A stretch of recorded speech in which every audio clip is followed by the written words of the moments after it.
వాళ్ళు మరచిపోయారు, వీళ్ళు మరచిపోయారు అని బాధపడుతూ కూర్చోకు. వాళ్ళు అవసరాన్ని బట్టి మన దగ్గర ప్రవర్తించారు అంతే. మనమే తెలుసుకోవాలి. మిమ్మల్ని అందరూ అనుమానిస్తున్నారు, పరీక్షిస్తున్నారని బాధపడకండి. ఎవరైనా విలువైన బంగారాన్ని పరీక్షిస్తారు కానీ బొగ్గుని కాదు. కష్టంగా ఉన్నా సరే ఒంటరితనమే మంచిది. ఎందుకంటే బాధ పెట్టేవారు ఎవరూ ఉండరు. మన కోసం ఒకరు బాధపడాల్సిన అవసరమూ ఉండదు. సమయానికి అందుబాటులో లేనిది ఏదైనా వృధానే. అది మనిషి అయినా, మనీ అయినా, మాట అయినా. ఏమి చెప్పాలో అర్థం కానప్పుడు అర్థం చేసుకునే మౌనం గొప్పది. ఆ మౌనమే మనతో భాషిస్తుంది, అంతరంగాన్ని అర్థమయ్యేలా చేస్తుంది. నీ టైం బాగున్నప్పుడు నీవు తప్పుగా మాట్లాడినా లైట్గా తీసుకుంటారు. అదే నీ టైం బాగోలేనప్పుడు నీవు జోక్గా మాట్లాడినా తప్పుగా తీసుకుంటారు. నీవు బుర్ర బద్దలు కొట్టుకుని అవతలివాడిని ఏమార్చి సంపాదించిన పైసాతో ఏం కావాలన్నా కొనుక్కోవచ్చేమో కానీ మానసిక ప్రశాంతతను మాత్రం ఏమిచ్చినా కొనలేవు. నువ్వు పేదవాడిగా ఉన్నప్పుడు నీ ముఖాన్ని చూస్తారు. నువ్వు ధనవంతుడివయ్యాక నీ మనస్సుని చూస్తారు. మనుషులను ప్రేమించాలి, వస్తువులను వాడుకోవాలి. ఇది తారుమారు అయితే జీవితంలో ప్రశాంతత పోతుంది.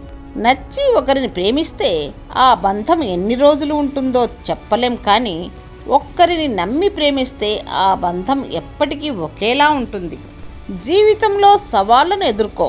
నీవు గెలిస్తే విజేతవవుతావు, ఓడిపోతే దిశా నిర్దేశకుడవుతావు. పాలు పోసి పెంచినా పాము విషమే కక్కుతుంది. అలాగే నీతి లేని వాడితో నువ్వెంత నిజాయితీగా ఉన్నా వాడు తన నిజస్వరూపాన్ని చూపిస్తూనే ఉంటాడు. కొంతమందికి వాళ్ళ స్వార్థం ఏమిటో వాళ్ళకే తెలియదు. తమని తాము తక్కువ అంచనా వేసుకుంటూ ఉంటారు. మెరిసేది అంతా బంగారం కాదు. నీతులు చెప్పేవాళ్ళు అందరూ మంచివారు కాదు. ఎప్పుడూ మీ శైలిలోనే మీరు ముందుకు వెళ్ళండి. మనిషికి ఆరోగ్యం కన్నా విలువైనది, ముఖ్యమైనది మరేది లేదు. ఆరోగ్యంగా ఉంటేనే దేనినైనా సాధించవచ్చు. నీలో బలహీనత లేనిదే ఏ సమస్య రాదు. నీలో ధైర్యం లేనిదే ఏ సమస్య పోదు. చీకటి గుహలో చిక్కుకున్న మీకు కాగడా దొరికింది కదా అని కాగడా కాంతిలోనే బ్రతికేద్దామనుకుంటే నిజమైన వెలుగు ఎప్పటికీ చూడలేరు. జీవితం అనే పుస్తకాన్ని ఎంత చదివినా రేపు అనే కొత్త పేజీ ఎలా ఉంటుందో ఎవరికీ తెలియదు. తప్పు చేసి క్షమించమని దేవుడిని అడిగినప్పుడు దేవుడు క్షమించి మనం చేసిన తప్పుని అప్పుడే మర్చిపోతాడు. కానీ మనుషులు మాత్రం అస్సలు మర్చిపోరు. దాన్ని గుచ్చి మరీ బాధ పెడతారు. ఎవరో ఏదో అన్నారని ఎవరినో చూసి ఇంకెవరినో అనుసరిస్తూ లక్ష్యం పెట్టుకోవడం కాదు. నీ సొంతంగా ఆలోచించి నీ జీవిత లక్ష్యం నిర్దేశించుకోవాలి. విహంగ వీక్షణం చేయాలి.